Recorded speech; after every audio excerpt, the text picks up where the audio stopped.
Hi guys, welcome back to another video of this channel. और आज इस वाली वीडियो में हम सॉल्व करने वाले हैं आज का जीएफजी पीओटीडी, जो कि है फाइंड द क्लोजेस्ट नंबर। और ये बहुत ही इजी क्वेश्चन है। पता है, जो कल क्वेश्चन आया था ये सेम उसकी तरह ही सॉल्व होएगा बाइनरी सर्च अप्रोच से। तो पहले आओ क्वेश्चन समझ लेते हैं, फिर अप्रोच और कोड भी मैं आपको समझाऊंगा। यानी इस वीडियो से आपको ये पूरा क्वेश्चन समझ में आ जाएगा, बस आप इस चैनल को सब्सक्राइब कर देना, ठीक है। तो given a sorted array of positive integers, यहाँ पे देखो नाम में ही लिखा हुआ है कि सॉर्टेड एरे है, यानी कि बाइनरी सर्च का हिंट दे रहा है ये question. The task is to find the closest value in the array to the given number के। द एरे में कंटेन डुप्लीकेट वैल्यूज, और इफ द डिफरेंस के between two values in the array same अगर हो जाता है तो return the greater value. यानी कि कुल मिला के ये क्वेश्चन क्या कह रहा है कि हमें इनपुट में बस एक एरे गिवन है और एक इंटीजर गिवन है के।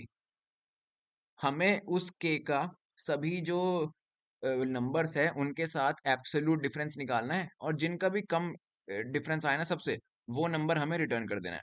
तो देखो, 4 - 1 क्या होता है? Absolute difference 3। 4 - 3 क्या होता है? 1। 4 - 6 क्या होता है? -2। लेकिन हमें एब्सोल्यूट डिफरेंस निकालना है, इसलिए 2 हो जाएगा। और 4 - 7 -3 यानी कि 3। तो इनमें से सबसे छोटा कौन सा है? 1। और वो कैसे आया? 4 - 3 करके, इसलिए आउटपुट आ गया 3। यहाँ पे आपको एक्सप्लेनेशन भी दी है कि एक एरे है 1 2 3 4, टारगेट है 4, तो देखो सबका एब्सोल्यूट डिफरेंस निकाल लिया, और सबसे छोटा है 1, और वो आया 3 के साथ एब्सोल्यूट डिफरेंस करके, तो इसलिए आंसर आ गया 3। That's it. सिर्फ इतना सा ही क्वेश्चन है, आपको मतलब अब पूरा क्वेश्चन समझ में आ चुका है। तो अब गाइस बात कर लेते हैं अप्रोच की। जैसा कि मैंने बताया, हमें ये क्वेश्चन सॉल्व करना है बाइनरी सर्च अप्रोच से। आप ये सोच रहे होगे कि मैं ऐसे कैसे बता देता हूँ कि हमें बाइनरी सर्च से ही करना है, यानी। तो आप यहाँ पे देखो, एरे सॉर्टेड है, तो सॉर्टेड एरे हिंट होता है कि आप बाइनरी सर्च उसमें लगा सकते हो। और सिर्फ एक यही चीज नहीं है, दूसरी चीज भी देखो, एक्सपेक्टेड टाइम कॉम्प्लेक्सिटी है log n, और पूरे डीएसए में सिर्फ बाइनरी सर्च एल्गोरिथम की ही log n टाइम कॉम्प्लेक्सिटी होती है।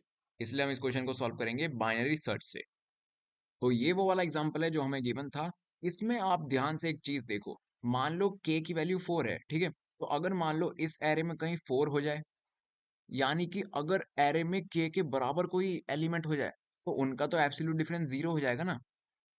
और 0 से कम तो एब्सोल्यूट डिफरेंस होएगा ही नहीं, क्योंकि एब्सोल्यूट डिफरेंस माइनस में तो जाता ही नहीं है। यानी कि 0 मिनिमम एब्सोल्यूट डिफरेंस होगा।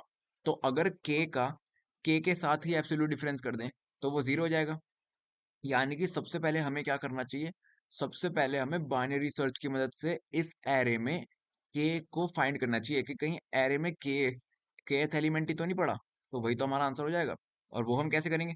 स्टार्ट और एंड, जैसे बाइनरी सर्च करते हैं, स्टार्ट यहाँ पे और एंड यहाँ पे। ये है 0th इंडेक्स, ये है 3rd इंडेक्स, तो मिड क्या हो जाएगा? ये मिड यहाँ पे हो जाएगा। फिर हम चेक करेंगे कि क्या मिड k से छोटा है। हाँ भाई, छोटा है। तो इस केस में स्टार्ट को आगे ले जाएंगे। तो हमारा एरे क्या बचा? ये 6 और 7। स्टार्ट यहाँ पे आ गया, एंड यहाँ पे आ गया। फिर चेक करेंगे क्या मिड यहाँ पे आएगा 6। तो क्या 6 4 से छोटा है? नहीं। तो इस केस में एंड को ले जाएंगे पीछे। पीछे क्या था? 3। तो हमारा एरे ये बचा, 3 और 6। एंड यहाँ पे आ गया और स्टार्ट यहाँ पे आ गया। और अब बाइनरी सर्च जो भी हमने लूप चलाया ना, वो हम खत्म हो जाएगा, क्योंकि स्टार्ट यही कंडीशन होती है ना, स्टार्ट जब तक less than equal to end है तभी तक तो लूप चलता है। तो अब तो एंड लेस देन स्टार्ट हो गया, यानी कि लूप अब खत्म हो जाएगा और हम लूप के बाहर आ जाएंगे अगर हमें kth एलिमेंट लूप में नहीं मिला। तो अगर मिल गया तो ठीक है, वही हम रिटर्न कर देंगे। लेकिन नहीं मिला तो हम फिर लूप से बाहर आ जाएंगे, और ये वाला है एरे बचेगा। और ये वाला एरे भी जरूरी है, क्यों? क्योंकि ये वाला एरे अब हमें वो पोजीशन इंडिकेट कर रहा है जहां पे इस सॉर्टेड एरे में के इंसर्ट होगा। आप ध्यान से देखो, अगर इस सॉर्टेड एरे में हमें के इंसर्ट करना होता तो यहीं तो करते, 3 और 6 के बीच में। तो यहीं पे ही तो के इंसर्ट होता, ठीक है। इसलिए ये हमारा जरूरी है। तो हम सिंपली क्या करेंगे, हम के का एब्सोल्यूट डिफरेंस कर देंगे एंड के साथ, और के का एब्सोल्यूट डिफरेंस कर देंगे स्टार्ट के साथ।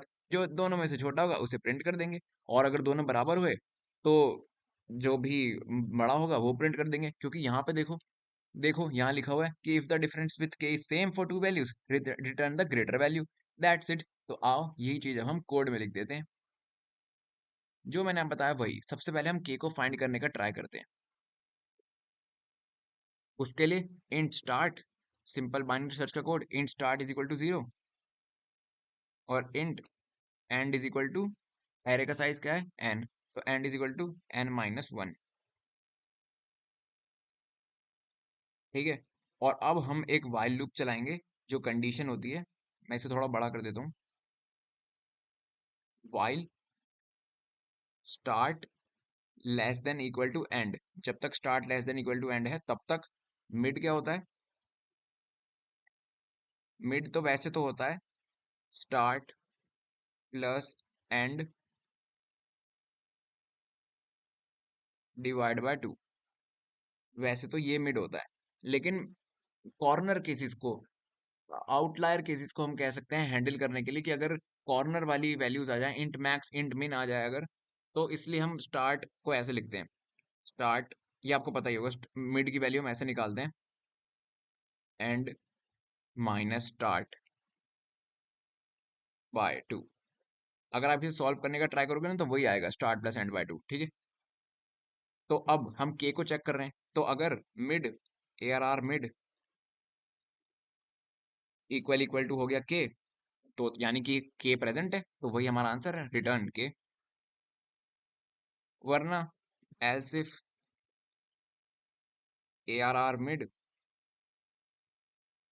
लेस देन अगर के से है, तो भाई स्टार्ट को आगे ले जाओ, start is equals to mid plus 1। नहीं तो else end is equals to मिड-1। बस ये सब करने के बाद भी अगर के नहीं मिला, तो हमें के लेफ्ट और राइट वाले एलिमेंट मिल जाएंगे स्टार्ट और एंड पे, तो हम उनमें से छोटा डिफरेंस ले लेंगे। और वो हम कैसे लेंगे, if absolute difference of start minus के, अगर स्टार्ट माइनस के का एब्सोल्यूट डिफरेंस छोटा है absolute difference of and minus के से, अगर ऐसा है,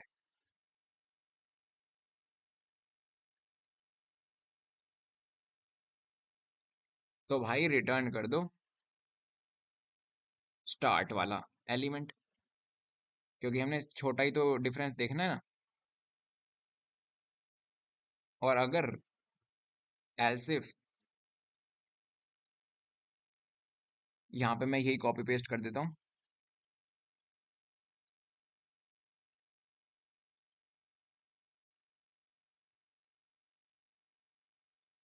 यस, तो यहाँ पे ये वाला साइन बदलना है बस, कि अगर एब्सोल्यूट डिफरेंस एंड का छोटा है तो रिटर्न कर दो एंड वाला,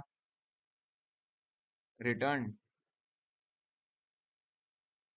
ए आर आर एंड। सिंपल है गाइस बहुत। और अगर बराबर है, यानी कि तीसरा केस एल्स, अगर बराबर है तो उस केस में रिटर्न कर दो जोन सा मैक्सिमम एलिमेंट है, यानी कि return maximum of A R R start comma A R R end. That's it guys, simple. इसी तरह से हमारा क्वेश्चन सॉल्व हो गया। सबमिट करने से पहले एक बार मैं कंपाइल एंड रन करके देख लेता हूँ, कहीं कोई छोटी मोटी गलती ना हो। ओके, हमारा कोड कंपाइल भी हो चुका है। एक बार आपको दोबारा बता देता हूँ। सिंपल हमने बाइनरी सर्च अप्रोच लगा के पहले ये देखा है कि कहीं एरे में के प्रेजेंट तो नहीं है, क्योंकि अगर के प्रेजेंट होगा तो एब्सोल्यूट डिफरेंस हो जाएगा 0, और 0 से छोटा एब्सोल्यूट डिफरेंस होता नहीं, तो वही हमारा आंसर हो जाएगा, रिटर्न हम के कर देंगे। लेकिन अगर हमें के नहीं भी मिला ना, तो हमें उसके लेफ्ट और राइट वाले एलिमेंट मिल जाएंगे स्टार्ट और एंड के रूप में। तो हम स्टार्ट से एब्सोल्यूट डिफरेंस देख लेंगे और एंड से एब्सोल्यूट डिफरेंस देख लेंगे। अगर स्टार्ट वाला छोटा हुआ तो स्टार्ट को रिटर्न कर देंगे, एंड वाला छोटा हुआ तो एंड को रिटर्न कर देंगे। और अगर दोनों बराबर हुए तो स्टार्ट और एंड काउंटर पे जो मैक्सिमम एलिमेंट होगा उसको रिटर्न कर देंगे। क्यों? क्योंकि क्वेश्चन में गिवन है रिटर्न द ग्रेटर वैल्यू। अगर आपको इस वीडियो से थोड़ी भी हेल्प मिली हो तो चैनल को सब्सक्राइब कर देना। और मेरे को रोज डालने की मोटिवेशन उसी से ही मिलती है। और यहाँ पे हमारे सारे टेस्ट केस भी पास होने वाले हैं। और एक के बाद एक सब पास हो चुके हैं। मैं मिलूंगा आपसे अगली वीडियो में, तब तक के लिए बाय।